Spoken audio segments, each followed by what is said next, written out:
What were you wearing?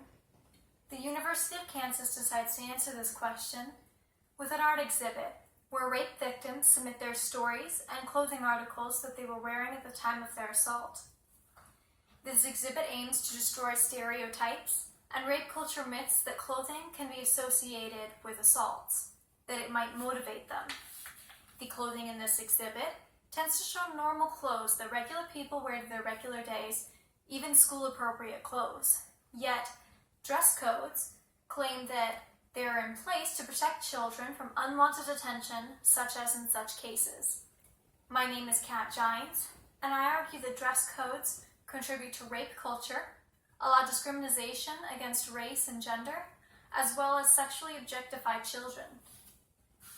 Myths about rape culture continue to be normalized, which only causes more assault. Today we're going to go over 3 aspects of dress codes and rape culture: rape psychology, myths and truths, the sexualization and objectification, as well as how rules are unequally applied. Here we will define rape culture, as well as some common myths. Rape culture is defined as, quote, an environment in which sexual violence against women is normalized and excused in the media. Rape culture is perpetuated through the usage of misogynistic language and objectification of women's bodies. Quote provided by Tiedemann. Implying that clothing causes assault is excusing the sexual assault, and it contributes to rape culture myths. The idea that clothing implies consent would also mean that consent is something to be implied, another aspect. Washington Post 2019 says that most convicted rapists can't even remember what their victims were wearing, and a review of rape statistics by G. Lowell explains how rape is usually premeditated, which disproves the idea that assaults are impulsive actions allowing appearance to be an impact.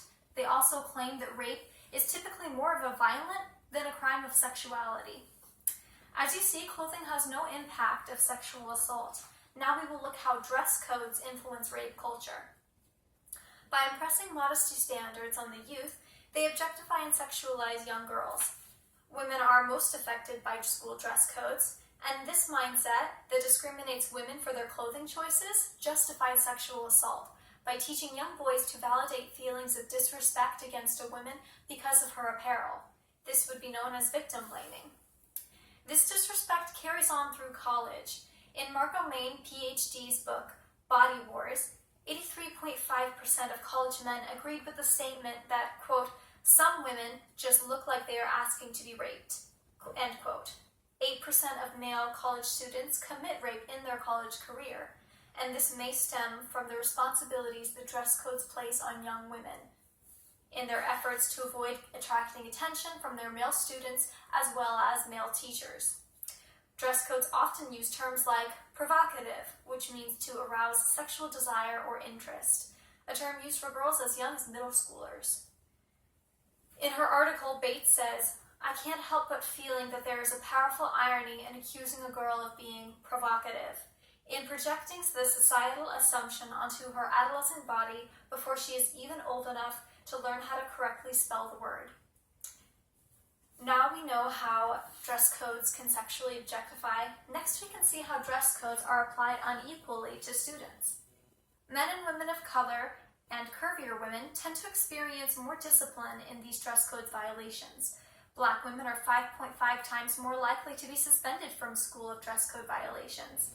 And African men are most likely to receive the highest form of punishment, which is expulsion for school dress codes, usually due to misinterpreted gang signs or natural hair violations.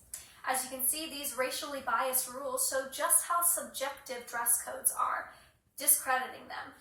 Curvier women also experience more discipline through school dress codes, often claiming that thinner girls can get away with wearing the same clothing articles. This imposes beauty standards on young women, as well as objectifying their bodies, the bodies of young girls. Now that we've seen the flaws in dress codes, we can review points for this discussion.